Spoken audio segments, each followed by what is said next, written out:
১৮০ দিন পূর্ণ হলো ৬ মাস। সেখানে ১ম এই মানে সরকার গঠন করবার পরেই মন্ত্রিসভার ১ম বৈঠকে ৩ টি অগ্রাধিকার সেট করেছিল এই সরকার। ১ম হচ্ছে আইন শৃঙ্খলা, দ্রব্যমূল্য এবং জ্বালানি সরবরাহ স্বাভাবিক রাখা। এখন সেই অগ্রাধিকারের দিক থেকে এবং এছাড়াও বাকি আরো অনেক কিছু বিষয়ে কথা বলব যেগুলো নিয়ে সরকারের প্রতিশ্রুতি ছিল বা কাজ করবার কথা। কিন্তু এই ৩ টি নিয়ে আগে কথা বলি। মানে অগ্রাধিকার যেটি সেট করলো সেটি আসলে কেমন মনে হচ্ছে আপনার কাছে পরিস্থিতি? ধন্যবাদ। আবারও বলি আপনাকে যে প্রসঙ্গটা খুব প্রাসঙ্গিক মনে হচ্ছে। ১৮০ দিন খুব বেশি সময় নয় কিন্তু। হুম, আজকাল একটা সমস্যা হচ্ছে কি, ধরেন যে আমরা যখনই কথা বলি আমাদেরকে যারা দেখেন বা শোনেন তারা আসলে দুটি ভাগে বিভক্ত। ভেরি ক্লিয়ার, দুটো ভাগে বিভক্ত। এক ভাগকে আপনি কোনোভাবেই সন্তুষ্ট করতে পারবেন না যদি অন্য ভাগ সন্তুষ্ট হয়। অর্থাৎ হয় এ ভাগ অসন্তুষ্ট অথবা অন্য ভাগ অসন্তুষ্ট। তো আমি এই কারণেই প্রথমে শুরু করতে যেটা বলতে চাচ্ছি যে 180 ডেজ এটা বাংলাদেশের জন্য কোনো দীর্ঘ সময় নয় এবং কাউকে পরিমাপ করার জন্য যথেষ্ট সময় নয়, কোনো সরকারকে তো নয়। কিন্তু আপনি যে বললেন যে তারেক রহমান যখন ফিরে আসেন উনি সেই বিখ্যাত আমেরিকান ডায়লগকে পুনরাবৃত্তি করে বলেছিলেন যে আই হ্যাভ এ প্ল্যান, ড্রিমের জায়গায় প্ল্যান বলেছিলেন। কিন্তু প্ল্যানটা কি আমি ঠিক বুঝে উঠতে পারছি না। হুম, এখন পর্যন্ত আমার কাছে অন্তত পরিষ্কার হয়নি যে তার প্ল্যানটা কি। যেমন ধরুন আপনি শুরুতেই যে ৩টে বিষয়ে অগ্রাধিকারের কথা বললেন, আইন শৃঙ্খলা কিঞ্চিত যে উন্নতি হয়নি সেটা তো বলা যাবে না। ধরেন চাইলেই যে আগের মতো মপ করতে পারছে, মানে মিডিয়া অফিসে হামলা করা, এটা করা ওটা করা, এগুলো হচ্ছে না। কিন্তু এই তো পরশুদিনই আপনার পুলিশ লাইনের কনসার্ট বন্ধ করে দেওয়া হয়েছে হুম। এবং বলা হয়েছে যে তোমরা আর ভবিষ্যতে কনসার্ট করতে পারবে না। এই ধরনের হুমকি দেওয়া হচ্ছে প্রকাশ্যে। সেটা কি আইন শৃঙ্খলা পরিস্থিতির অবনতি নয়? হুম, হুম। তারপরে ধরেন আইন শৃঙ্খলা পরিস্থিতি যদি নিয়ন্ত্রণেই থাকে, পুলিশকে কি করে উগ্র জঙ্গিরা বা উগ্র মানুষেরা হুমকি দিয়ে বলতে পারে যে গান এখানে বন্ধ করতে হবে, যাদেরকে আমরা মাদ্রাসার বলছি। তো মাদ্রাসা তো আমাদের দেশে সুদীর্ঘ কাল থেকেই চলে আসছে, জন্মলগ্ন থেকেই চলে আসছে। এই ধরনের বেপরোয়া হয়ে যাওয়া আইন শৃঙ্খলা পরিস্থিতির অবনতি, এটাকে যদি আমি এক কথায় বলি, আমি মনে করি 50% হয়তো তারা পেরেছে নিয়ন্ত্রণ করতে, কিন্তু somehow 50% not under control, not at all. এই 50% আমি আপনার যদি একটু দেশের ধরেন একটু মানে পুলিশ সদর দপ্তরের প্রতিবেদন আমি প্রথম আলো থেকে দেখছিলাম যে তারা বলছে যে ৬ মাসে মানে ফেব্রুয়ারি ২০২৬ থেকে জুলাই ২০২৬ এর প্রতিবেদন তারা দিচ্ছে। ডাকাতি বা দস্যুতা হয়েছে ১,১৬৯টি, খুন হয়েছে ১,৭৮৯টি, ছিনতাই বা দ্রুত বিচার হয়েছে আম উম ছিনতাই এর ঘটনা ঘটেছে ৪০৫টি, নারী ও শিশু নির্যাতন এর ঘটনা ঘটেছে ১১,১৬৫টি, অপহরণ ৫১২টি, পুলিশের উপর হামলা ৩১৭টি, চুরি ৬,৩৯৯টি এবং যেটি আসলে গত সরকারের মানে ডক্টর ইউনূস সরকারের শেষ ৬ মাসের সাথে খুবই একটু কোথাও একটু কম, কোথাও একটু বেশি এরকম একটা অবস্থা। মানে ৫০% নিয়ন্ত্রণ করতে পেরেছে বলে আমি আসলে এই চিত্রটা বললাম আপনাকে। পুলিশ সদর দপ্তরের না তথ্য। ঠিক আছে, কিন্তু ধরেন ইউনূস সাহেবের যে পরিসংখ্যান সেটা আমি জানি না আপনার কাছে আছে কিনা, আমার মনে হয় এটা ডবল হওয়া উচিত। হুম, যদি সত্যিকার অর্থে ইউনূস সাহেবের সময়কার, মানে অন্তর্বর্তী সরকারের যে সময়কাল, হুম, সেই সময়কালকে যদি আমরা ধরি এবং পরিসংখ্যান দেখি, হুম। আমার মনে হয় এর চেয়ে ঢের বেশি হয়েছে। এবং আরেকটা কথা আমি যেটা বলতে চাচ্ছি আপনার, না, আসলে ডেফিনিটলি যদি এগুলো দেখেন অজয় সত্য। দাশগুপ্ত আমার কাছে আসলে মানে প্রথম আলো থেকে পড়ছি তো পুলিশ সদর দপ্তরের রিপোর্টটাই তারা আসলে তুলে ধরছে। ধরেন ডাকাতি বা হুম, দস্যুতার ঘটনা গত সরকারের শেষ ৬ মাসে হয়েছে ১,২২৮টি, এই সরকারের প্রথম ৬ মাসে হয়েছে ১,১৬৯টি। খুন হয়েছে গত সরকারের ১,৭৮০টি আর এই সরকারের ১,৭৮৯টি। ছিনতাই হয়েছে হুম। গত সরকারের ৪৬০টি, এদিকে ৪০৫টি। নারী ও শিশু নির্যাতন ১০,০৯০, ১১,১৬৫। মানে সবই এরকম একটু কম একটু বেশি এরকম একটা চিত্র দেখা যাচ্ছে। এখন তার এটা মানে কি আমাদের ব্যাপারটা ভাইয়া যে সরকার আর যেমন স্যার। স্বরাষ্ট্রমন্ত্রী বলেন মানে আমি একটু যুক্তই করি আপনার সাথে যে স্বরাষ্ট্রমন্ত্রী যেটি বললেন সম্প্রতি শুনেছি যে রিপোর্টেড হতো না এখন রিপোর্টেড হচ্ছে। মানে এটা কি একটা কারণ? নাকি আসলে কি বলবেন? দেখুন, হাজার রিপোর্টেড হলো আমি এই এই পরিসংখ্যানে বিশ্বাস করব না। হুম। কারণ আমাদের দেশে এগুলো কখন রিপোর্ট হচ্ছে? যেগুলো পুলিশের কাছে যাচ্ছে। হ্যাঁ, পুলিশের হ্যাঁ। কাছে যেগুলো যাচ্ছে না সেরকম অসংখ্য ঘটনা রয়েছে, অসংখ্য ঘটনা রয়েছে। এবং যেটা বলছেন যে রেয়ার বিট পজিটিভ যে রিপোর্ট তো হচ্ছে আর যেগুলি রিপোর্ট হচ্ছে না। কিন্তু আপনি যেটা বললেন সেখান থেকে আমি যেটা বুঝতে পারছি, ভাইয়ার সরকার আর স্যারের সরকারের মধ্যে তো একটা প্রতিযোগিতা চলছে। হুম, যে কোনটা বেশি আর কোনটা কম, এটার একটা প্রতিযোগিতা আমরা দেখতে পাচ্ছি। কিন্তু প্রসঙ্গটা শুরু হয়েছিল ৬ মাসের কথা দিয়ে। হুম, হুম, ৬ মাসে আমি যদি বলি আপনার যে আমার কাছে যেটা হতাশার, আমি পরিসংখ্যানের বাইরে গিয়ে যেটা হতাশা সেটা হচ্ছে নিয়ন্ত্রণহীনতা। ইট ওয়াজ টোটালি কন্ট্রোললেস। যখন ইউনূস সরকারের আমল চলছিল মনে হচ্ছিল যে যার যখন ইচ্ছা এসে আপনাকে বলবে বের হো, তোকে এক হাত নেব, জুতো দিয়ে পেটাবে, গলায় জুতোর মালা পরাবে, তারপর আপনাকে রাস্তায় মারবে, কাপড় খুলে ফেলবে। হেন কাজ নেই যা তারা করেনি, এবং প্রকাশ্য দিবালোকে রাজপথে, রাজধানীতে, বড় বড় শহরে, গ্রামেগঞ্জে তো বটে। সেই জায়গাটা থেকে খানিকটা আমার মনে হয়েছে খানিকটা বেরিয়ে আসতে পেরেছে বাংলাদেশ। ওই স্কেলে ওই জিনিসটা দেখছি না। আর পরিসংখ্যানের কথা যদি বলেন, তাহলে বাঙালির পরিসংখ্যান হচ্ছে লাখে লাখে মরে শূন্য, হাজারে হাজার সুমার করিয়া দেখি 40,000। তো সেখানে পরিসংখ্যান মিলবে না কোনোদিন, পরিসংখ্যান কোনোদিন মিলবে না। এবং আমি 100% শিওর এই পরিসংখ্যান ভুল। এবং প্রথম আলো যখন দিয়েছে এই পরিসংখ্যান উদ্দেশ্য প্রণোদিত ভাবে ভুল। কারণ প্রথম আলো এ পর্যন্ত যা করেছে, আমি কোনো মিডিয়ার বিরুদ্ধে বলতে চাই না, ওখানে আমার অজস্র বন্ধু কাজ করেন, এবং মতি ভাইও আমার পছন্দের একজন, অপছন্দের নন তিনি, পছন্দের একজন মানুষ। কিন্তু প্রথম আলো যা করে ডেলিভারেটলি করে। প্রথম আলো জায়গা মতো আপনার পরিসংখ্যানের সংখ্যা বাড়াবে, পরিসংখ্যানের সংখ্যা কমাবে। প্রথম আলোর রিপোর্টকে আমি আমলে নিতে রাজি এটি নই। প্রথম একজন আলো পুলিশ সদর দপ্তরের রিপোর্টটা তুলে ধরছে, এটি পুলিশ মূলত সদর দপ্তরের পুলিশ রিপোর্ট, সদর তাহলে দপ্তরের রিপোর্ট। তাহলে হয়তো ঠিক আছে, কিন্তু প্রথম আলোর রিপোর্ট হলে আমি নিতে রাজি নই, সরি। আমি একটু বাকি যেটি মানে আইন শৃঙ্খলা, তারপরে সরকারের যে প্রতিশ্রুতি দ্রব্যমূল্যের ব্যাপারে দুটো একসাথে মিলিয়েই বলি, কারণ দ্রব্যমূল্যের সাথে জ্বালানি সংকটের একটা মানে একটা সংযোগ তো আছেই। বাণিজ্য মন্ত্রী নিজেই বলছেন দ্রব্যমূল্যে তিনি সন্তুষ্ট নন, আর জ্বালানি সংকটের পেছনে এই সরকার তাদের কোনো দায়ী দেখছে না। আসলেই তো আন্তর্জাতিক একটা বাস্তবতা আছে, এবং তার সাথে সাথে এই সরকার বলছে যে এটি বিগত, মানে স্বরাষ্ট্রমন্ত্রীর বক্তব্য শুনছিলাম, জ্বালানি সংকট বিগত ফ্যাসিবাদী সরকারের রেখে যাওয়ার সমস্যা। স্বরাষ্ট্রমন্ত্রী বলছেন, কিছুদিন আগে মুক্তিযুদ্ধ বিষয়ক মন্ত্রী সহ মন্ত্রীরা বলছেন আর কি, যে এটি শেখ হাসিনার জ্বালানি নীতির কারণে হয়েছে। এটা নিয়েও একটু আপনার বিশ্লেষণ শুনবো। আমি আমি ধরেন আমি একটা কথা বলি আপনাকে, আমাদের দেশে যখনই কেউ সরকারে আসে না, তখন তার মাথাটা আউলিয়া যায়, মানে তার মাথাটা পাগল হয়ে যায়। কি যে বলে, এই কথার কোনো অর্থ নেই। অন্তর্বর্তী সরকারের আমলে কিন্তু বিদ্যুতের এই সংকট ছিল না। আমি তাদের সরকারকে পছন্দও করছি না, এবং তাদের সরকারের সম্পর্কে আমার কোনো ধরনের সদার্থক মনোভাব নেই, আমি সরি। কিন্তু এটা তো স্বীকার করতে হবে যে 1.5 বছর তারা চালিয়েছে, সেই 1.5 বছরে আমরা এই সংকটটা দেখিনি। আর তারা যে বলছেন যে শেখ হাসিনা এটা দায়ী, বা শেখ হাসিনা সরকার এটার জন্য দায়ী, তাই যদি হয় তাহলে তাদের আগের সরকারের 1.5 বছরে তারা দিতে পারলো কি করে বিদ্যুৎ এবং গ্যাস? কি করে দিতে পারলো? যদি সেটা তার আগের সরকারের কর্মকাণ্ড হয়ে থাকে, গাফিলতির কারণে হয়ে থাকে, ভুল নীতির কারণে হয়ে থাকে, তাহলে প্রথম সাফারার হওয়া উচিত ছিল অন্তর্বর্তী সরকারের। তাদের আমলে ঠিক মতো চললো, এই আমলে এসে সংকট হয়ে গেল। এটার উত্তর কি? এটার উত্তর কি শেখ হাসিনা দেবেন?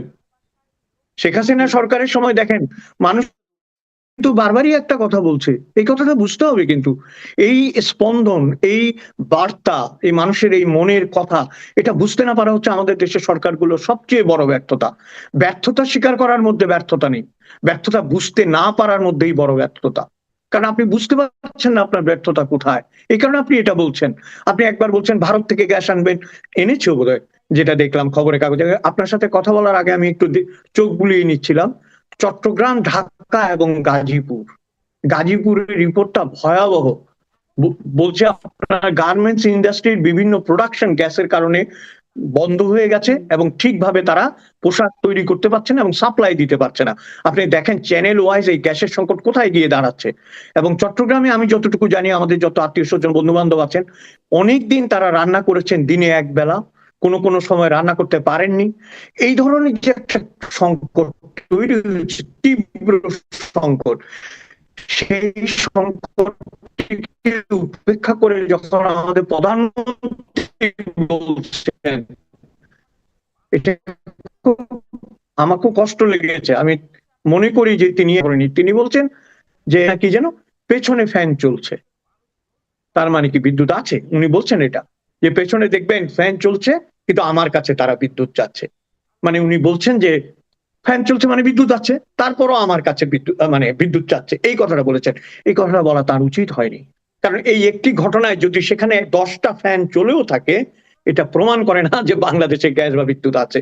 কারণ হাজার হাজার মানুষ, কোটি কোটি মানুষ বিদ্যুতের অভাবে, গ্যাসের অভাবে তুকছে।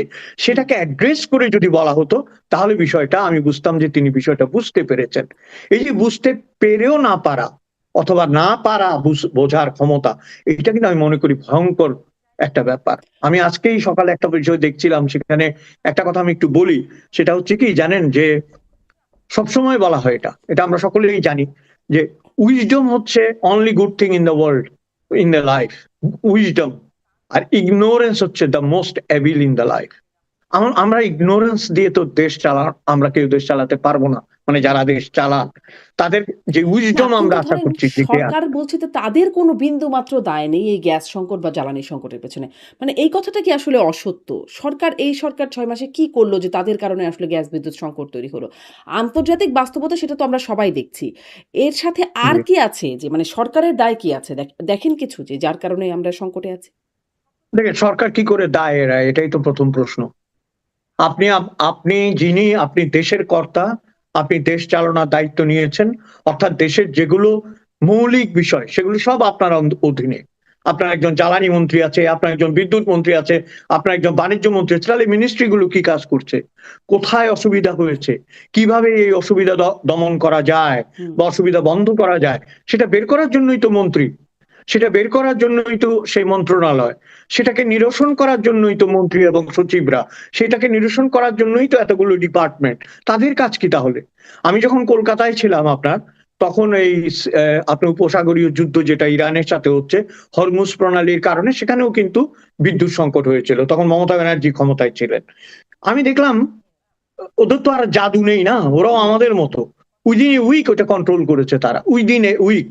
যে রেস্টুরেন্ট গুলো বন্ধ হয়ে গিয়েছিল, সেই রেস্টুরেন্ট গুলোকে অন্যভাবে ডেভেলপ করেছে, বলছে এই খাদ্যের পরিবর্তে এই খাদ্য বানাও যেখানে তেল কম লাগে। দেখেন পরিকল্পনাগুলো কি, বলছে তুমি তেল জাতীয় যেগুলো উন্নয়নে ইয়ে করতে হয় সেগুলোর পরিবর্তে রেডি খাবার যেগুলো, এবং কি কি যেন ওইগুলো দিয়ে করো। তারপর নানা জায়গায় আপনার শিল্প খাতে যেখানে গ্যাস বেশি ব্যবহার হয় সেটাকে রিডিউস করিয়েছে। What I am saying in fact, যে একটা পরিকল্পনার প্রয়োজন, কোথায় রিডিউস করতে হবে, হুম। কোথায় দিতে হবে, তাই না?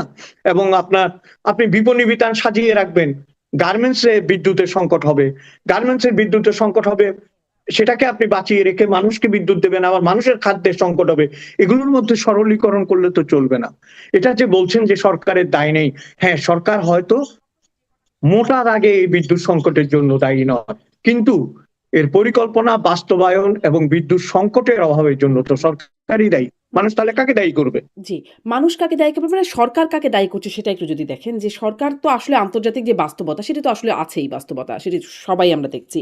তার সাথে ফ্যাসিবাদী আমলের বা বিগত আমলের রেখে যাওয়া সমস্যার কথা এই সরকার উল্লেখ করছে, সরকারের মন্ত্রীরা বলছেন। মানে আমি বিশ্লেষকদের বেশ কয়েকদিন ধরেই তো সমস্যাটা চলছে, বেশ প্রকট অবস্থায় চলছে। আপনি বলছিলেন শিল্প কারখানা যেভাবে বন্ধ হয়েছে, ফলে মানে ব্যাপক একটা অবস্থা দেশে বিরাজ করছে, খারাপ অবস্থা। ফলে এটি ফলো করতে গিয়ে যেটি দেখছিলাম যে আ মানে বিশ্লেষকরা বলছেন যে আমদানি নির্ভরতা বেড়েছে, নিজস্ব গ্যাস অনুসন্ধান সেটি আসলে আগের সরকারের বড় একটা সময় ছিল সেটি করা হয় নাই। সাথে আরেকটা বিষয় এটি তুলে ধরছেন যে একটা এফএসআরইউ হয়েছিল আওয়ামী লীগ সরকারের সময় যেটি সামিট গ্রুপের সাথে হয়েছিল। কিন্তু ডক্টর আচ্ছা, ইউনূস সরকার যেহেতু আওয়ামী লীগ সরকার করেছে এবং সামিট গ্রুপের সাথে করেছে, সেটি বন্ধ করে দেয়া হলো। কিন্তু তার কোনো বিকল্প খোঁজা হলো না। ফলে এখন আসলে যখন একটি টার্মিনাল দুর্ঘটনা কবলিত হলো, তখন আর আমাদের হাতে কোনো বিকল্প নাই। এরকম একটা অবস্থার মধ্যে পড়ে গেল। ফলে দায় যখন দেখছি শুধু ফ্যাসিবাদী আমলেরটা দেখছি। ইউনূস সরকারের আমলেরটা কেন দেখছে না? আ মানে হামের ক্ষেত্রেও মানে তখনও ফ্যাসিবাদী সরকারের দায় দেখেছিল। ইউনূস সরকারেরটাও দেখেছিল কিন্তু ব্যবস্থা বা জবাবদিহিতা দেখা যায় নাই। মানে দায় দেখাতে কোনো মানে একপেশে ভাব আছে কি? অবশ্যই একপেশে ভাব। আপনি যে যুক্তিগুলো দিয়েছেন সেখানেই তো একপেশে ভাবটা মূর্ত হয়ে উঠেছে। এবং আরেকটা বিষয় যেটা বলছেন আপনি, যে কে কাকে দোষারোপ করলো, কে কাকে দায়ী করলো, এর চেয়ে কি জরুরি নয় সমস্যার সমাধান? আপনি দায়ী করলেন ইউনূস সাহেবকে, ইউনূস সাহেব দায়ী করলো ফ্যাসিস্ট গভর্নমেন্টকে, এবং আপনি ফিরে এসে আবার ওই সাইক্লিক অর্ডারে ফ্যাসিস্ট সরকারকে দায়ী করছেন। দেশে একটা সমস্যা হয়েছে কি জানেন, মানুষ তো বোকা নয়। তাহলে মানুষ কেন বারবার বলছে যে আমি আগে ভালো ছিলাম? বেশি দিন লাগেনি তো, ১.৫ বছরের মধ্যে মানুষ বলা শুরু করেছে যে আমরা আগে ভালো ছিলাম, আগে গ্যাস ছিল, আগে বিদ্যুৎ ছিল। ফ্যাসিস্ট আমলে যদি বিদ্যুৎ গ্যাসের সংকটই হয়ে থাকে, তাহলে সেই আমলে মানুষ গ্যাস ও বিদ্যুৎ পেল কি করে? সামান্য সমস্যা যে হয়নি, একটু একটু সমস্যা যে হয়নি তা তো নয়, সমস্যা সেখানে তখনও হয়েছে, কিন্তু এই স্কেলে তো হয়নি। মানে তখন তো ইরান যেভাবেই হোক যুদ্ধ আপনি হচ্ছিল না। হরমুজ প্রণালীতে এই সমস্যা হচ্ছিল না। কেবলমাত্র ইরান যুদ্ধের জন্য যদি হয়, তাহলে পুরো এশিয়া এবং পুরো পৃথিবীতেই তো তার প্রভাব পড়ার কথা, তাই না? হুম, আমাদের দেশে পড়ছে তো। যেভাবে প্রভাব জ্বালানির দাম বাড়ছে পড়েছে, পুরো বিশ্ব জুড়ে। আজকেই খবর হ্যাঁ বেড়েছে। দেখছিলাম। হচ্ছে তো জি, সমস্যা। বেড়েছে। এটা অস্বীকার করার কোনো কারণ নেই। আমাদের এখানেও অনেক দাম বেড়ে গেছিল পেট্রোলের। আবার কন্ট্রোলে এসেছে এখন। কারণ আমাদেরকেও আমদানি করতে হয়। হুম, অস্ট্রেলিয়াকেও আমদানি করতে হয়। কিন্তু প্রশ্ন তো সেটা নয়। প্রশ্ন হচ্ছে আপনার, আমি যেটা বলছি বারবার, নিয়ন্ত্রণটা কোথায় লুজ হয়েছে? এই যে আপনি বললেন সামিট গ্রুপের সাথে পরে যেহেতু ফ্যাসিস্ট সরকার করেছে, আমি ওটা বাতিল করে দিলাম। তো ফ্যাসিস্ট সরকার তো মানুষকে ভাত খাইয়েছে, আপনি পোলাও খাওয়ান, ভাত বন্ধ করে দেন, রুটি খাওয়ান। ফ্যাসিস্টরা রুটি খাইয়েছে, আপনি রুটি বন্ধ করে পাউরুটি খাওয়ান। এরকম তো নয়। আপনি তো আপনার দেশ, মানুষ এবং হুম, জনগণের স্বার্থ দেখে চলবেন। আমার যেটা মনে হয়, আমি আপনাকে একটু বলি, আমার যেটা মনে হয় বিএনপি সরকারের সবচেয়ে বড় দুর্বলতা হচ্ছে, এ পর্যন্ত আমার যেটা মনে হয়েছে ৬ মাসে, কোথাও একটা প্রশাসনিক দুর্বলতা রয়েছে। তার সাথে আরেকটা জিনিস আমার মনে হয় যোগ হয়েছে, অনেক দিন তারা ক্ষমতায় ছিলেন না, দীর্ঘ সময়। দীর্ঘ সময় ক্ষমতায় না থাকাটা অপরাধ নয়, কিন্তু দীর্ঘ সময় ক্ষমতা আসার পর এমন মানুষদের চুজ করা হয়েছে যারা ৩০ বছর, ২০ বছর, ২২ বছর আগে ক্ষমতায় ছিলেন। তাদের মাথায় যে বাংলাদেশ, তাদের পরিকল্পনায় যে বাংলাদেশ, তাদের বাস্তবতায় যে বাংলাদেশ, সেটি যদি হাই স্কুলের বাংলাদেশ হয়, শেখ হাসিনা কিন্তু এই বাংলাদেশকে ইউনিভার্সিটিতে পৌঁছে দিয়ে গেছিল। হুম। কাজে আপনাকে এমন লোক লাগবে যে ইউনিভার্সিটির এডুকেশনের বাংলাদেশকে চালাতে পারবে। আমি একবারও বলছি না তাদের মন্ত্রীরা পারবেন কি পারবেন না, এখনো সময় হয়নি বলার। হুম, আমি একবারও বলি না তারা যোগ্য কি অযোগ্য, কিন্তু আমার মনে হয়েছে এই ডিফারেন্সটা আছে। উনি একটা, মানে শেখ হাসিনা ধরেন তিনি পালিয়ে গেছেন, তিনি স্বৈরাচার, তিনি ফ্যাসিস্ট, আমি সব বিষয়ে দ্বিমত করব না, ডেফিনেটলি তাকে চলে যেতে হয়েছে। কিন্তু তিনি এমন একটা জায়গায় তুলে দিয়ে গেছিলেন, যেটাকে যদি আমরা ইউনিভার্সিটি লেভেল ধরি, তাহলে হাই স্কুলের টিচারের ইউনিভার্সিটি লেভেলে পড়ানোর জন্য আরেকটু যোগ্যতার প্রয়োজন আছে, অথবা অনুশীলন হুম। প্রয়োজন রয়েছে ধরেন আমার মনে এই হয়। সরকারের মন্ত্রিসভা বা যাদেরকে আসলে বাছাই করেছে, দায়িত্ব দেওয়া হয়েছে তারা আসলে হাই স্কুল লেভেলে মানে আপনি কি এটা বলছেন যে শেখ হাসিনা সরকার যাদের বাছাই করেছিলেন তারা সব মানে তারা অধিকতর যোগ্য লোক মানে প্রশাসনিক দায়িত্ব সহ বিভিন্ন দায়িত্বে ছিল? আমি এই কথা বলিনি, আমি যেটা বলতে চাচ্ছি, সেই সময় যারা চালিয়েছেন তারা একটা সেট আপের মধ্যে ছিলেন, দীর্ঘ সময় ক্ষমতায়। কিন্তু প্রথম ২ বছর যদি তারা স্ট্রাগলও করেন, ৫ বছরে তারা বুঝে গেছেন কোথায় কি করতে হবে। পরের ৫ বছরে ওই জায়গাটা নিয়ন্ত্রণে চলে এসেছিল। তারপরের ৫ বছর তো হাতের কাজ, আমি তো জানি কি করতে হবে। এবং আরেকটা জিনিস খেয়াল করতে হবে, আমরা যেভাবেই দেখি না কেন, আওয়ামী লীগ যাদেরকে চুজ করেছিল তাদের মধ্যে আপনি যদি, এখন তো নানা প্রশ্ন উঠবে, মানি লন্ডারিং, এটা সেটা, কারচুপি, দুর্নীতি ইত্যাদি ইত্যাদি, এগুলো সব যদি আপনি একপাশেও সরিয়ে রাখেন, তারা যে দেশটা ভালো চালিয়েছিল, অন্তত দেশটাকে সঠিক জায়গায় চালাতে পেরেছিল, সেটা তো জনগণই বলছে। আমি আপনি তো বাইরে থেকে বলার দরকার নেই। জনগণই বলছে যে ফিরিয়ে দাও অরণ্য লও হে নগর, তোমার এই নগর আমার প্রয়োজনই নাই, কারণ এই নগরে গ্যাস নাই, এই নগরে বিদ্যুৎ নেই, এই নগরে কেরোসিন নেই। কিন্তু আগে যিনি ছিলেন তিনি সামহাও সেটা ম্যানেজ করতে পেরেছেন। যদি আপনি এটাকে কম্পিটিটিভ হিস্ট্রি ধরেন বা কম্পিটিটিভ অ্যানালাইসিস ধরেন, then they were better than this until now, এখন পর্যন্ত। এটা তো স্বীকার করতে হবে। হুম। এখন কোন গ্রুপ ভালো, কোন গ্রুপ খারাপ, আমি সে কথাই বলছি না, কিন্তু আমি বলছি আগের গ্রুপটা কোয়ালিফাই করেছিল। প্লিজ লেট ইউ কোয়ালিফাই, আপনাকে কোয়ালিফাই করুন, আপনি কোয়ালিফাই করে আপনি সংকটের সমাধান করুন, then people will say you are better than them. মানে কোয়ালিফাই এমনভাবে করলো যে একদম জনগণের দ্বারা বিতাড়িত হলো।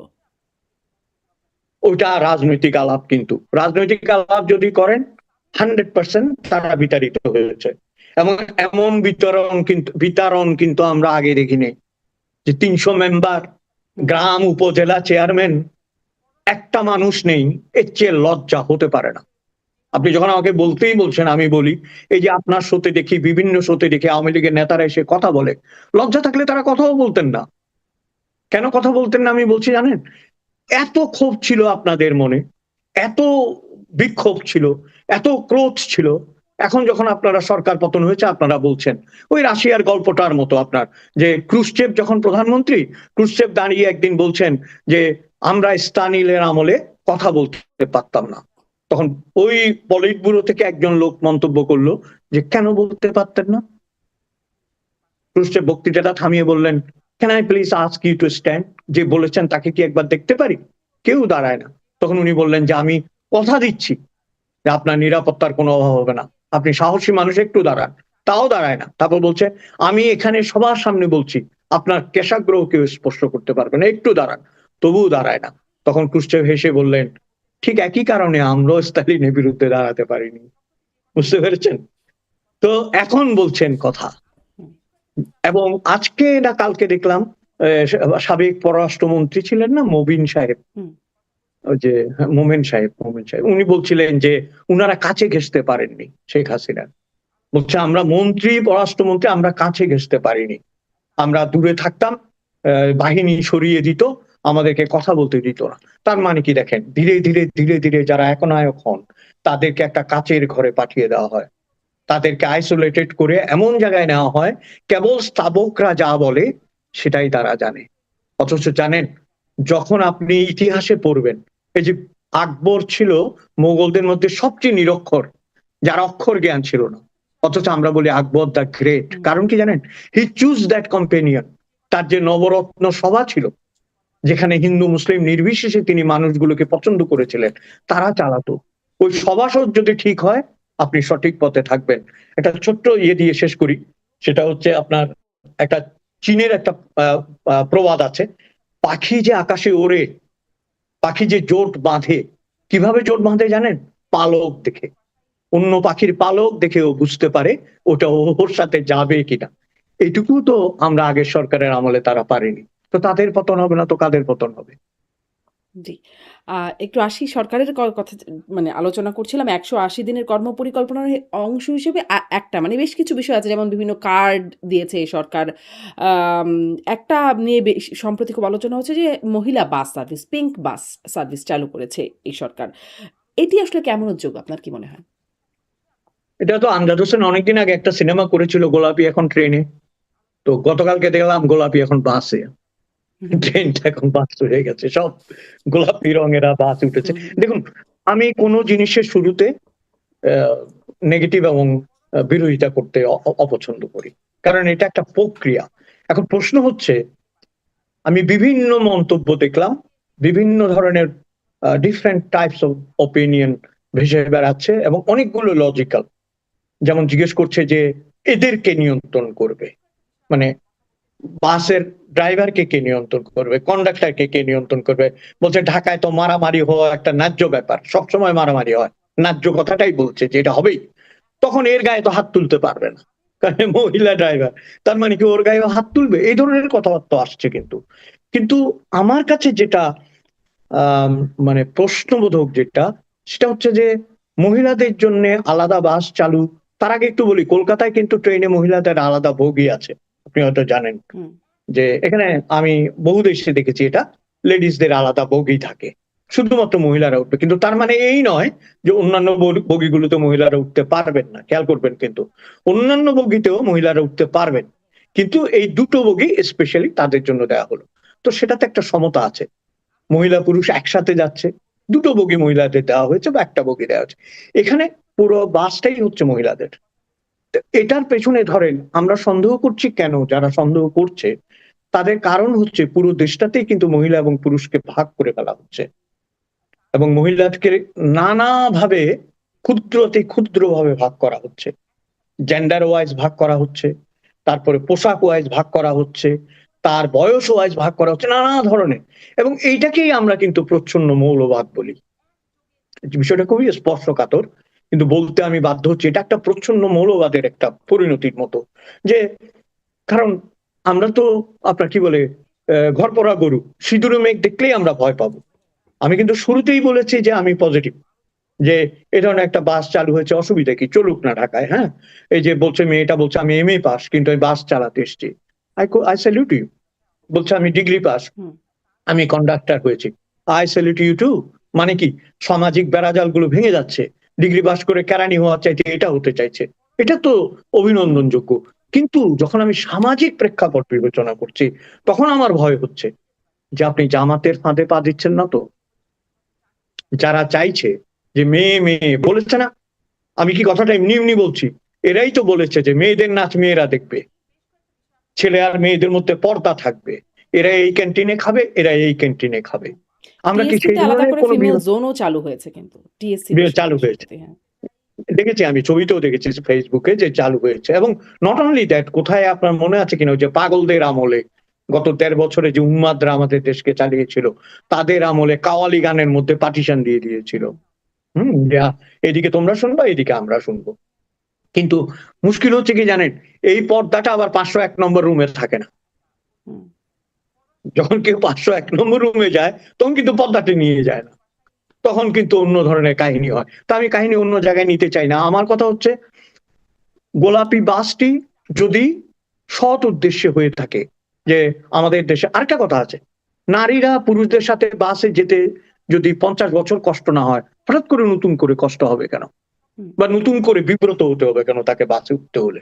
এবং আমি আরেকটা জিনিস খেয়াল না, তো করেছি, ৫০ বছর আপনি ধরেই কষ্ট হচ্ছে। মানে এখন সেই কষ্টের একটা সমাধান হলো কিনা? লাঘব করতে চাচ্ছে, আসছি কথায়। হুম, দেখেছেন কিনা আপনি যে পুরুষের বাস থেকে মেয়েদেরকে নামিয়ে দেওয়া হয়েছে? গতকালকেই দেখেছি আমি। বলছে তোমাদের আলাদা বাস আছে, যাও। নাই নেই। ভদ্রমহিলা অসহায়ের মতো, প্রৌঢ় একজন মহিলা, অসহায়ের মতো বলছেন আমাকে নিল না। তো ওই লোকটা জিজ্ঞেস করছে নিল না কেন?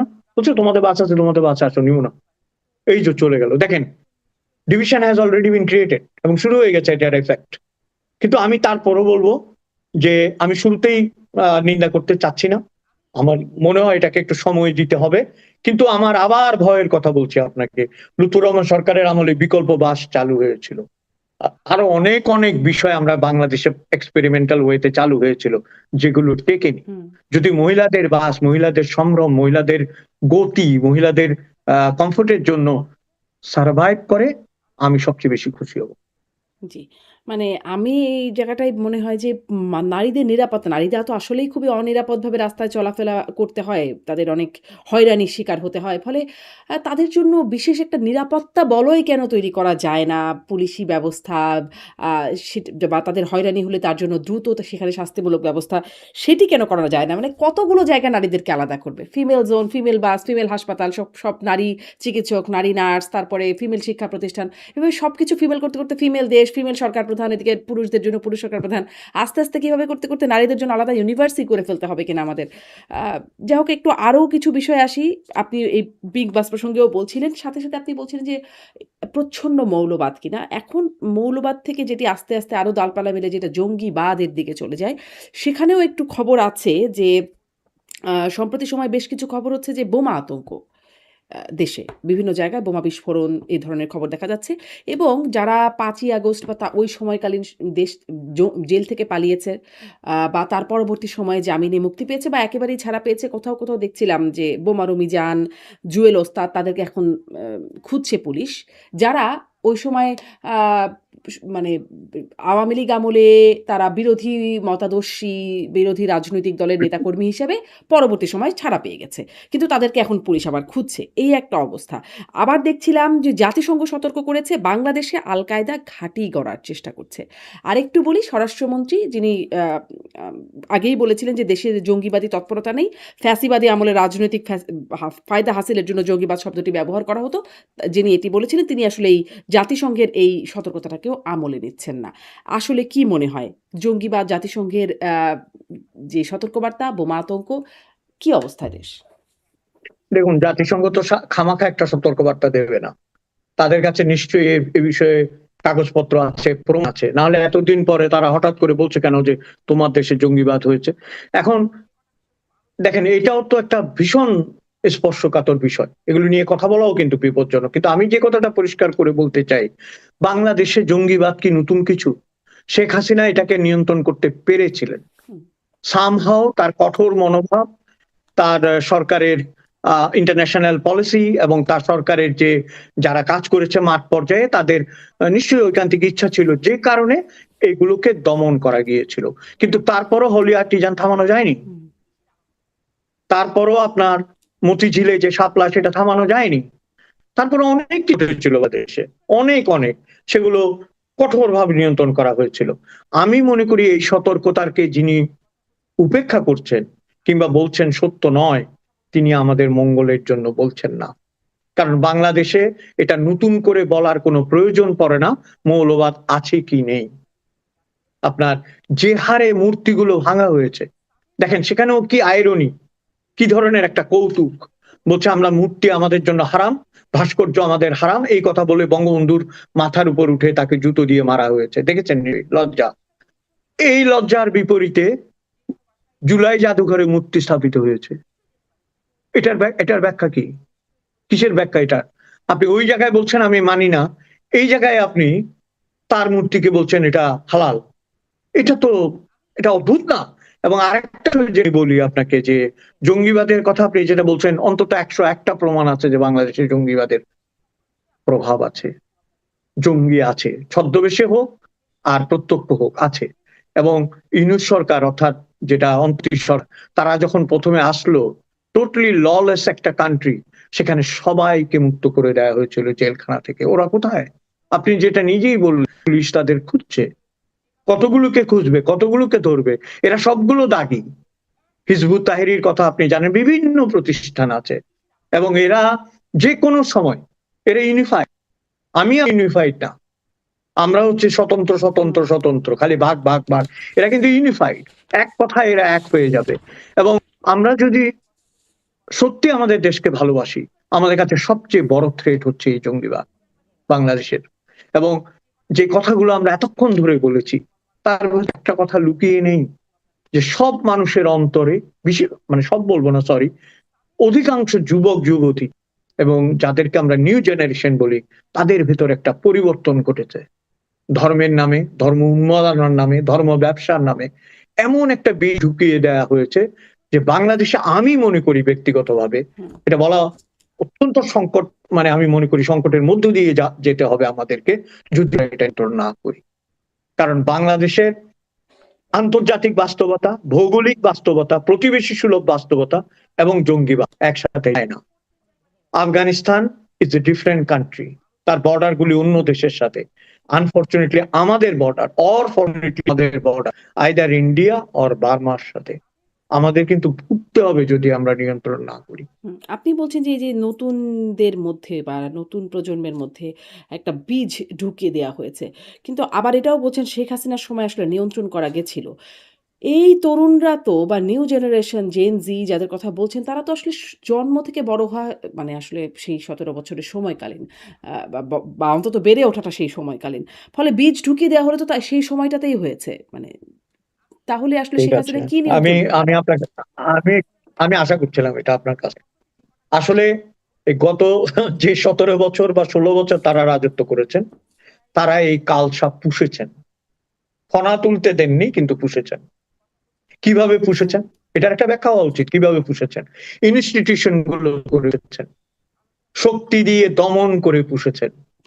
কারণ আপনার ইনস্টিটিউশন গুলো ধ্বংস করা মানে, আমি আপনাকে বলছি, কোথায় চলে গেল খেলাঘর, কোথায় চলে গেল কচি কাঠর, কোথায় চলে গেল চাঁদের হাট, যারা শিশু কিশোরদেরকে গান শেখাতো, বড় করতো, পাড়ায় পাড়ায় সম্প্রীতির একটা আয়োজন করেছে এলাকা এলাকায়।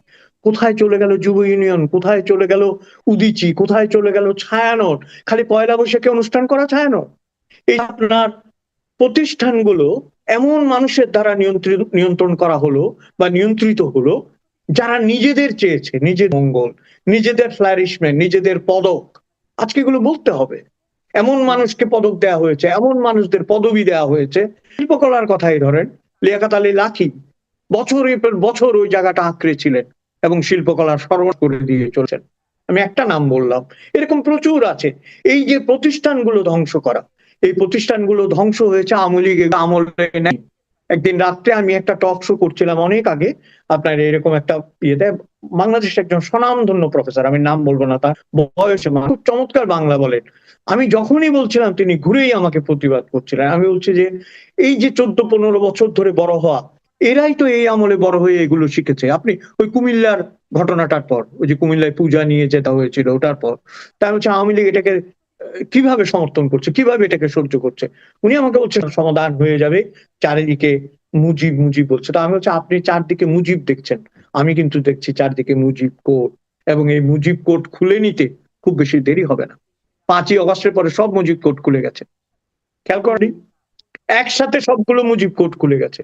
এটা আমাদের জন্য, বঙ্গবন্ধুর জন্য, বাংলাদেশের জন্য লজ্জার। তো আমি ওই কথাটায় ফিরে আসি, আওয়ামী লীগ দমন করেছে, বন্ধ করে রেখেছে।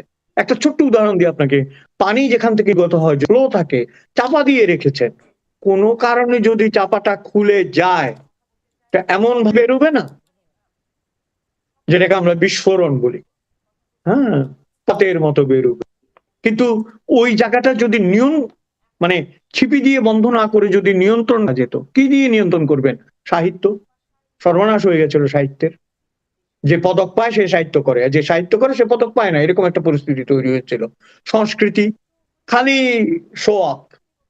আপনার গ্রামে গঞ্জে যে সংস্কৃতির কথা, কেন শেখ হাসিনার কি আলান ফকিরের ভাস্কর্য ভাঙ্গা হয়নি? শেখ হাসিনার আমলে কি বাউলদের উপর অত্যাচার হয়নি? সেগুলো শান্তমূলক কোথায় হয়েছে? আজকে শাহরিয়ার কবি আপনার ধুকছেন, তিনি সেদিন দেখলাম করুণ অবস্থা, হাঁটতে পারেন না। তিনি যখন বললেন যে একটা আইন করেন, আইন করে বন্ধ করেন, তখন তো শোনা হয়নি তার কথা। অথচ বেচারা আজকে কিন্তু খেয়াল করেন, আওয়ামী লীগ যেটা করছে তুষ্টি। পৃথিবীতে সবচেয়ে বোকামি হচ্ছে আত্মতুষ্টি। আত্মতুষ্টির যে বেড়াজালে তারা পড়ে গিয়েছিল, আত্মতুষ্টির যে নরকে তারা নিমজ্জিত হয়েছিল, সেখান থেকে যখন উঠেছে তখন আর পরিত্রাণের পথ নাই। এবং কি হচ্ছে জানেন, আমাদেরকেও ডুবিয়ে দিয়ে গেছে। বাংলাদেশের 3 শ্রেণীর মানুষকে আওয়ামী লীগ ডুবিয়ে দিয়ে গেছে, তারা সার কাটছে বার জন্য। প্রথমত যারা প্রগতিশীল মুসলমান অথবা প্রগতিশীল সংখ্যাগুরু, যারা সংখ্যালঘু হিন্দু বৌদ্ধ খ্রিস্টান করে, 3 শ্রেণীর মানুষকে তারা নরকে আর নিমজ্জিত তৃতীয় করে শ্রেণী চলে কাকে গেছে। বললেন? একটু নেটওয়ার্কের সমস্যা শুনে আওয়ামী নিই। লীগ যারা করে, আচ্ছা। যারা রাজনৈতিকভাবে হুম। আওয়ামী লীগের বা মুক্তিযুদ্ধের সমর্থক, তাদেরকে।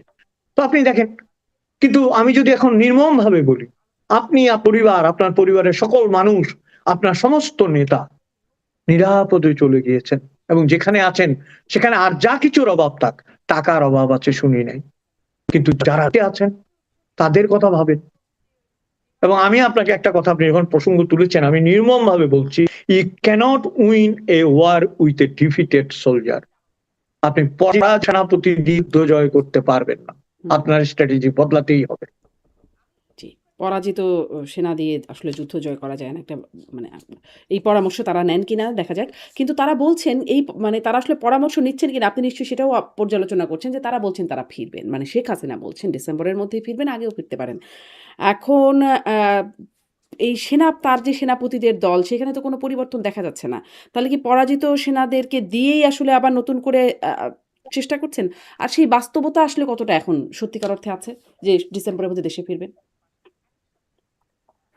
দেখুন, আমি প্রথমে কথা বলি, যে কোনো মানুষ যিনি বাংলাদেশে জন্মগ্রহণ করেছেন তার দেশে ফেরার অধিকার আছে, হুম, তিনি যেই হন না কেন।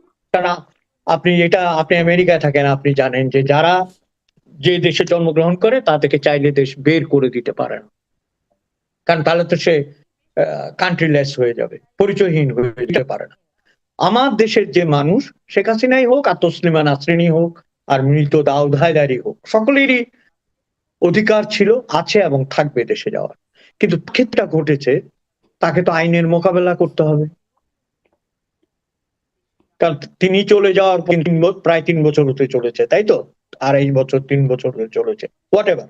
এই সময় অনেক কিছু পরিবর্তন হয়েছে। এবং আরেকটা বাস্তবতা তো মানতেই হবে, যতই বলেন যে হেলিকপ্টার দিয়ে আসুক, হেলিকপ্টার নিয়ে আসুক, কিন্তু আপনার আগের হেলিকপ্টার যাত্রাগুলোর সাথে হেলিকপ্টার যাত্রাটা মেলে? হুম, হুম। তখন তো গার্ড নিয়ে গেছেন, তাই না? তার মানে আপনি রাষ্ট্রীয় ক্ষমতায় ছিলেন, তখন ওখানে ফুলেল বা বরণ করাচ্ছে জাতীয় সঙ্গীত দিয়ে, কারণ আপনি ক্ষমতায় ছিলেন। এইবার আপনি যতভাবেই বলেন আপনাকে পালিয়ে যে আমরা অ্যাকসেপ্ট করি, এখন যদি ফিরেন আপনাকে আইনের আওতায় তো ফিরে আসতে হবে। এবং এখানেই কিন্তু বাংলাদেশের চাকরি নির্ভর করছে। আপনি হয়তো জানেন যে প্রায় ঠিক হয়ে গেছিল যে তারেক রহমান 20-21 তারিখে হুম, হুম। আপনার ভারত সফরে যাচ্ছেন। দিল্লি যাবেন। হুম, আমি তো অবাক হয়েছিলাম, 21শে আগস্টে গ্রেনেড হামলা দিবসের দিন তিনি দিল্লি থাকবে, এটা আমার কেমন জানি মাথায় কাজ করছিল না। 21শে আগস্টই তো গ্রেনেড হামলার দিবস, তাই না? যেটা আগামীকাল। কিন্তু 5ই আগস্ট যখন মানে প্রাক্তন প্রধানমন্ত্রী যখন কনফারেন্স করলেন অডিও হুম। বক্তৃতায়, প্রেক্ষাপট বদলে গেল। প্রেক্ষাপট বদলে গেল। এখন দেখেন, একটু বিস্তারিত যদি বলি, ভারতের একটা বড় দেশ, আগে তার প্রতিবেশীগুলি দেখেন আপনি, শ্রীলঙ্কার সাথে সম্পর্কটা ওকে, মানে একটা টিক, ওকে, এখন ওকে আছে। নেপালের বালেন শাহ, যে তরুণ প্রধানমন্ত্রী, he took 5 months to see Indian ambassador. 5 মাস পরে দেখাচ্ছেন, তিনি দেখাই করেননি। মালদ্বীপের সাথে রিপেয়ার হচ্ছে সম্পর্ক, খুব খারাপ হয়ে গেছিল কিন্তু আস্তে আস্তে রিপেয়ার হচ্ছে। ভুটানের সাথে ওটা তো আচ্ছা বলার দরকার নেই। পাকিস্তানের সাথে চিরবৈরিতা, হ্যাঁ, বৈরিতা, যতদিন দুই দেশ থাকবে বৈরিতা বোধহয় শেষ হবে না। চীনের সাথে also repairing relationship with fight and others. কাজেই ভারতের পররাষ্ট্র নীতি আমার মনে হয় একটু বড় প্রয়োজন আছে। বহু বছর আগে আপনারা দালাই লামাকে আশ্রয় দিয়ে একবার তিব্বতের সাথে পক্ষে নিয়ে অনেক কিছু ঘটে গেছে। এখন অবশ্যই আপনি হাসিনাকে আশ্রয় দিয়েছেন, তার প্রাণ করেছেন, কৃতজ্ঞতা, কিন্তু এটাও তো মনে রাখতে হবে বাংলাদেশের মানুষ যে নারী, সেটাও বুঝতে হবে, কিন্তু সেটাও বুঝতে হবে আপনাকে। কারণ আপনি যদি সৎ সম্পর্ক চান, আমি একবারও বলছি না যে শেখ হাসিনাকে তারা খুনিদের কাছে হস্তান্তর করুক, নো, কিন্তু এমন একটা সম্মানজনক পর্যায়ে আসতে হবে, সেটা সম্পর্কটার কথা এমন সম্মানজনক পর্যায়ে আসতে হবে যেখানে আমাদের প্রধানমন্ত্রী অবশ্য ভারতের মধ্যে আবার এটাও বলেছে যে আসলে তাকে যথাযোগ্য সম্মান এবং স্মরণীয় অভ্যর্থনা জানানো হবে। স্মরণীয় অভ্যর্থনার কথা আসছে কেন? যেটা যথোপযুক্ত সেটা পাবে না। আমি যাব আপনার দেশে, আপনি ঠিক যেভাবে অন্যদের বরণ করেন আমাকেও করবেন। স্মরণীয় বলার মধ্যে আপনি যে এক্সট্রা ক্রেডিটটা দিতে চাচ্ছেন, তার মানে ইউ হ্যাভ সাম উইকনেস। আপনি সীমাটাকে কি কাটিয়ে স্মরণীয় কথাটা বলতে চাচ্ছেন। যাই হোক, আমি কঠিন না করে কথাটা প্রাঞ্জল ভাবে বলি যে ভারতকে এই ব্যাপারে অগ্রণী ভূমিকা পালন করতে হবে। কারণ বাংলাদেশে এই কোনো কারণেই হোক এনটি আওয়ামী লীগের যে সেন্টিমেন্ট গড়ে উঠেছে এবং সাধারণ মানুষের মধ্যে এখন পর্যন্ত চলে যাওয়া সরকার সম্পর্কে যে মনোভাব রয়েছে, সেই মনোভাবগুলো তাড়াতে হলে পজিটিভ মনোভাবের কোনো এখন কোনো ভারতকে বিকল্প কি নেই। করতে হবে? মানে এবং ভারতের জন্য কি করতে পারে? তাদেরকেই যে উদ্যোগটা নিতে হবে। এখন তো ভারতকে বেশ তৎপর দেখা যাচ্ছে। দীনেশ ত্রিবেদী আসছেন, তারেক রহমানের সাথে দেখা করার সাথে, সাথে আবার মোদির সাথে গিয়ে দেখা জি, করছেন।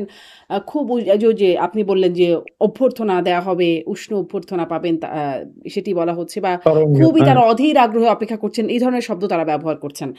তারেক রহমানকে নেবার ব্যাপারে। মানে তাদের আসলে কি করতে হবে অগ্রণী ভূমিকা পালনের ক্ষেত্রে বলছেন? হ্যাঁ, তাদের কি করতে হবে এটা বলার মতো যোগ্য নেই, অন্তত ব্যক্তিগতভাবে। কিন্তু আমি যেটা মনে করি, তারা যেটা না করতে পারতেন সেটা না করে হতো। ধরেন 5ই আগস্টের বিষয়টা, আপনার এখানে আশ্রয় নিয়ে কিন্তু আমি অডিওতে সারা পৃথিবীকে বলেছি, হুম, আমি একবারও বলছি না ভালো, আমি বলছি অপর প্রান্তে যিনি আছেন, হুম, তারেক রহমান বা বাংলাদেশ আছেন, তাদের মনোভাবটা বুঝতে হবে না? আপনি তো তাদের সাথে আলোচনা করতে চাচ্ছেন, তাই না? তো তাদের ডিজায়ারটা কি? তারা তো আপনাকে আশ্রয় দিতে নিষেধ করেনি, আশ্রয় আপনি দিয়ে ফেলেছেন, এবং সেখান থেকে কিভাবে মানে নিরাপদে প্রত্যাবর্তন করতে পারে সেটা বরং হওয়া উচিত। সেই পর্যন্ত ধৈর্য ধারণ করা, সে পর্যন্ত বিষয় অন্যভাবে হ্যান্ডেল করা, এটা তো ভারতের কূটনীতির অংশ। হুম, হুম। আমি আপনি বলার কি, তার কূটনীতির অংশ।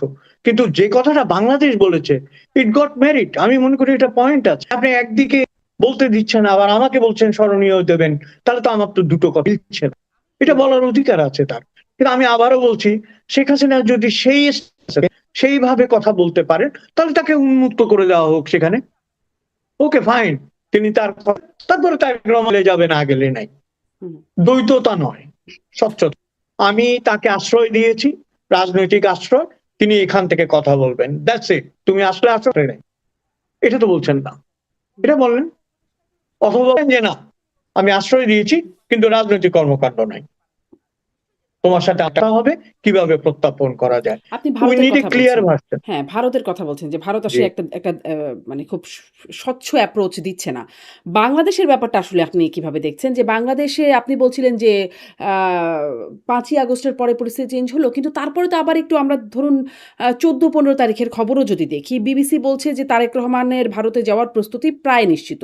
ডেইলি স্টার বলছে, বাংলাদেশি ডেইলি স্টার সহ আরো কিছু পত্রিকা এবং ভারতের গণমাধ্যমগুলো তো বলছেই যে ২০ থেকে ২৫ আগস্টের মাসের মধ্যে ভারতে যেতে পারেন, সফরে যেতে যেতে পারেন পারে। তারেক রহমান। এটা হচ্ছে এই সময়ের খবর। কিন্তু তারপরে দেখা গেল এনসিপির নাহিদ ইসলাম, আসিফ মাহমুদ সজীব ভুঁইয়া তারা বললেন যে ভারতে যেতে পারবেন না, গেলে গাদ্দারি হবে বাংলাদেশের জনগণের সাথে।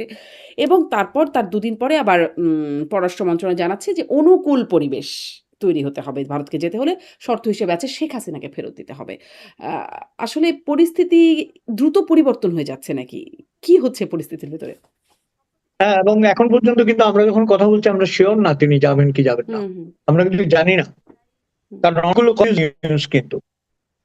এবং দেখেন, এই যে আমাদের একজন ছিল, ওনার কি ওই যে ডক্টর ইউনূস আমলে যিনি পররাষ্ট্র দেখতেন, খলিলুর রহমান, ও না, যে পররাষ্ট্র তৌহিদ পাতলা হোসেন। করে ভদ্রলোক, না, হ্যাঁ হ্যাঁ, উনি কি বলেছে যখন চলে গেল অন্তর্বর্তী সরকার থেকে, উনি কিন্তু কি বললেন পরিষ্কার করে, যে ইউনূস প্রথম বলেছেন ভারতের সাথে যোগাযোগ করতে, দেখেছেন নিশ্চয়ই, হুম, যে ভারতের সাথে যোগাযোগ কর, আমি ওখানে যেটাই বাতা করতে চাই, কিন্তু তারা দেয়নি। দেখেন, তাহলে অনেক কথা, তার মানে এটা বললাম কেন, আমরা দিই না অনেক কিছু।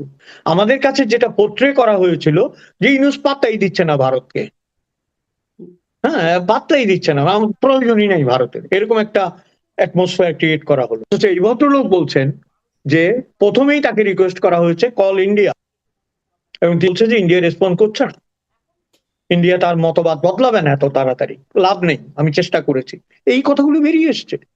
হুম, তার মানে কি, অন্তর্বর্তী সময়ে এবং আন্ডার কারেন্টে কি চলছে আমরা জানি না, হয়তো উনি যাবেন। আমি ব্যক্তিগতভাবে মনে করি যাওয়াটা উচিত, আমি ব্যক্তিগতভাবে মনে করি, হুম, কারণ বৃহৎ প্রতিবেশী ভারত, বিভিন্ন ভাবে আমরা তার সাথে সম্পর্কিত। দেখেন, আমরা এক ধরনের গান শুনি, এক ধরনের খাদ্য খাই, প্রায় এক ধরনের খাদ্য খাই, আমাদের ভাষাও অঞ্চিত এক, এবং আমরা না বলতে পারলেও হিন্দি বুঝি। হিন্দি সিনেমা এখানে এরকম বাংলাদেশি খুব কমই আছে কিন্তু, হ্যাঁ। এই যে নাহিদ ইসলামের কথা বললেন, দেখবেন ও যখন টায়ার্ড হয়ে ঘরে যায়, ও কিন্তু বাংলাদেশে গান শুনবে না, ও দেখবেন হিন্দি গান শুনে রিল্যাক্স হবে, গোসল করবে, হিন্দি গান শুনবে, হয়তো শ্রীদেবীর একটা নাচও দেখলো। এগুলো আমাদের কমন ফেনোমেনা, এখানে কোনো অসুবিধা নেই। কাজেই ভারত আমাদেরকে দিয়ে না, হ্যাঁ, এবং বৃহৎ দেশ ভারত, অর্থনৈতিকভাবে একটা সমৃদ্ধশালী দেশ, হুম, বহুদিক এক দেশ, বহু সংস্কৃতির একটা দেশ, গণতন্ত্রের একটা দেশ, এবং definitely I will Bharat is a hmm. Strong power in the world, ইয়েতে। তো সেখানে ভারতের সাথে আমরা কেন ঝগড়া করব? এবং সেই জায়গাটায় যারা সুবুদ্ধি দেবেন তারেক রহমানকে, আমি প্রথম আলোচনা করেছিলাম যে পরাশকরা হচ্ছে সরকারের আয়না, তাদের দেখেই আমরা বুঝবো, তারা যেন বড় হোক। কারণ একটা সফরে আর যাই হোক, সম্পর্কের যে স্থবিরতার বর সেটা গলে। আমি যদি আপনার বাসায় যাই, আপনি অনিচ্ছা সত্ত্বেও যদি আমাকে এক কাপ কফি খাওয়ান, কিংবা আপনার অন্ন থাকবে যে এই মানুষটা আমার বাসায় মেহমান হয়ে এসেছিল, হুম, হুম। এবং যিনি যাবেন মনে করবেন গিয়ে এই সমাদরটা পেয়েছিলাম, তাহলে অন্তত মানে এইটুকু এখন এই উন্মোচিত হোক। শর্তটা কেন দিচ্ছে বলে আপনার মনে হয় যে শেখ হাসিনাকে ফিরে দিতে হবে? কোন সত্য? মানে যেটি আসলে ভারতের অবস্থান মোটামুটি স্পষ্ট যে তারা আসলে শেখ হাসিনাকে ফিরিয়ে দেবার ব্যাপারে একদমই ইতিবাচক না। সেখানে এই শর্তটাই কেন মানে দিচ্ছে? এবং তার মানে কি আসলে যাবে না? এরকম একটা বা ভারত বলছে কঠিন শর্ত, রূঢ় শর্ত দিচ্ছে। এটি ভারতের বিশ্লেষকরা বলছে, ভারতের সরকারের পক্ষ থেকে বিভিন্ন গণমাধ্যমে যেগুলো খবর আসছে। তো এরকম শর্ত দেওয়াটা মানে যৌক্তিক হচ্ছে?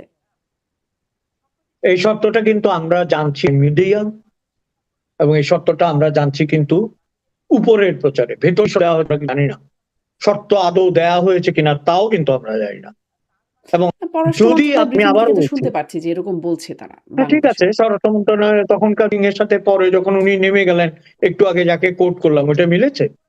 হুম, তখন তো বলেছে যে আমরা আমাদের অনেক প্রতিবেশী, আমাদের কোনো প্রয়োজনই নেই, আমি তো নিজে শুনেছি এটা বলেছে, এবং বলছে আমরা শক্ত অবস্থানে আছি, আমাদের আমরা করি না। পরে দেখা গেল যে উনি বলছেন যে ইউনূস সাহেব ওনাকে রিকোয়েস্ট করেছে যে একটু ফোন করে ব্যবস্থা করেন, এবং ব্যবস্থা হয়নি যদি।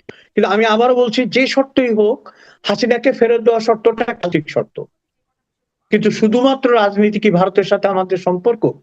আমি যে একটু আগে বললাম সংস্কৃতি, অর্থনীতি, তাই না, তারপরে ধরেন যে ইতিহাস, হুম, আরো জিওগ্রাফিক্যাল অনেক সমস্যা, রোহিঙ্গা, আরো অনেক সমস্যা আছে যেগুলো ভারতের সাথে আলাপ হতে হবে। বিদ্যুৎ সমস্যার কথা আলাপ হতে হবে, গ্যাসের কথা আলাপ হতে হবে, খাদ্যের কথা হবে। সেখানে one point only hmm. Is a big point, but only one point, there are so many others to discuss. কেন যাবে না? হুম। আমার মনে হয়। যে আর সম্পর্কের শেখ এই হাসিনা তো নিজেই বলছেন এখন ডিসেম্বরের মধ্যে ফিরে আসবেন, ফিরতে চান। তো তাকে তো আসলে বিচারের মুখোমুখি করার জন্য পাওয়াই যাচ্ছে যদি তিনি সত্যি, সত্যি ফিরে আসেন। আম সেক্ষেত্রে ঠিক আছে, এটাই হ্যাঁ, এইটাকেই খুব শর্ত সেটি কেন? মানে তিনি ফিরে আসলে তাকে পাওয়াই যাচ্ছে বিচার করবার জন্য। দেখুন আমি আবার বলছি আপনাকে, রাজনীতি তো এখানে এই যে আপনি এনসিপি আছে, জামাত আছে, সংসদের বিরোধী দল আছে এরা, হ্যাঁ, ওনার একটা নিজেও তো আওয়ামী লীগ না, উনার তো একটা দল আছে, তাই না? সুতরাং যে কমন যে ফ্যাক্টর, হুম, সেখানে সেখানে দিতে হবে, শেখ হাসিনাকে দিতে হবে, এটা বলতেই হবে। এমনকি যদি উনি যায়ও, প্লেনে উঠেও বলবে যে সেনাকে দিতে হবে, তার মুখপাত্ররা বলবে এটা, এটাই তো নিয়ম। হুম, হ্যাঁ, আপনার সেই কবে দালাই লামা এসছে, এখন পর্যন্ত দালাই লামাকে দিতেই হবে। দালাই লামাকে দিয়েছে? দেয়নি তো। তো আপনার এরকম রেজা শাহ পাল যে চলে গেল তাকে দেয়নি। কিন্তু এই দ্বিতীয় দ্বিতীয় এই দ্বিতীয় হবে হয়তো আপনার যাওয়া হবে, কথা হবে, এবং বরফও গলতেই হবে, জি। বরফ গলতেই হবে। বরফ গলতে বা আপনি মনে করছেন যে তারেক রহমান আসলে যাবেন মানে দ্রুত সময়ে? আমি ব্যক্তিগতভাবে না যাওয়ার কারণ দেখি না। আচ্ছা, স্পষ্ট। যাবেন কিনা সেটা তো সরকারের ইচ্ছা, কিন্তু না যাওয়ার কারণ তো একটাই, আর যাওয়ার কারণ অজস্র। না যাওয়ার কারণ একটাই, যাওয়ার কারণ অজস্র। শেখ হাসিনা ফিরবেন ডিসেম্বরে, আপনার কি মনে হয়? আমি খুব ছেলেবেলায় বুঝতেন ওই হাতের রেখা দেখার জন্য কিরোর বই পড়তাম, কিরো। হ্যাঁ, এটা কিরোই ভালো বলতে পারবে, তবে আমার মনে হয় ইট টেক্স টাইম। মানে ডিসেম্বরের মধ্যে হচ্ছে না। ওটা আমি আমি কোনো ডিসেম্বর বলতে পারবো না, আচ্ছা, কিন্তু আমার মনে হয় সময় নেবে। আচ্ছা। আ রাষ্ট্রপতি নির্বাচিত হতে যাচ্ছেন, মানে রাষ্ট্রপতি ইতোমধ্যেই জেনে গেছি আমরা, মির্জা ফখরুল ইসলাম আলমগীর হতে যাচ্ছেন আমাদের রাষ্ট্রপতি। আ আজকেই সে তো ভোট মনে হয়। হ্যাঁ, ভোট। আজকেই ভোট। মানে এটা তো আসলে জানা বিষয়, তারপরেও একটা আনুষ্ঠানিকতা বটে। আ সেখানেও একটা শেখ হাসিনার একটা বক্তব্য শুনলাম সামাজিক যোগাযোগ মাধ্যমে। তিনি বলছেন রাষ্ট্রপতি হবার জন্য ডক্টর ইউনূসের জিহ্বা ল্যাক, ল্যাক করছিল। তাকে যে বানায়নি একজন, অন্তত একজন রাজনীতিবিদকে বানিয়েছে, এজন্য বিএনপিকে ধন্যবাদ জানাচ্ছেন তিনি। কেমন মনে হলো তার বক্তব্যটি? এটা বলেছেন, আপনি এটা বলেছেন? হ্যাঁ, আমি শুনছিলাম। মাত্রই শুনেই মনে হলো যে বক্তব্যটা কেবলই বাবা! শুনলাম তো তাই মনে হলো। তাহলে আমি একটা কথা বলি আপনাকে। আমি ১ম এই কিন্তু এইটা বলতে চাই যে মির্জা ফখরুল ইসলাম আলমগীর একজন ভদ্রলোক। হুম, আমি ভদ্রলোক বলছি কারো অন্তর ব্যবচ্ছেদ করার মতো এক্স-রে মেশিন পৃথিবীতে নাই। হুম, তার হৃদয়ে আছে, এটাতে জানার কথা না, জানবও না। কিন্তু আমি তাকে বিবেচনা করেছি ২ টি বিষয় দিয়ে। একটি হচ্ছে জমার বিরুদ্ধে ওবায়দুল কাদের জঘন্য ভাষায় এবং ছলে কদর্যভাবে তাকে আক্রমণ করতেন, তিনি কোনোদিন এটার উত্তর নেই। কোনোদিন, কোনোদিন। আপনার মনে আছে হয়তো তিনি বলেছেন, ফখরুল সাহেব আপনার ঠাকুরগাঁর বাড়িতে গিয়ে উঠবো, জায়গা দিবেন না, এভাবে ব্যঙ্গ হুম, করতেন এবং মানে পরিহাস করেছেন। হুম। হম, কখনো তিনি উত্তর দেননি। আরেকটি হচ্ছে ২ একটা ইন্টারভিউ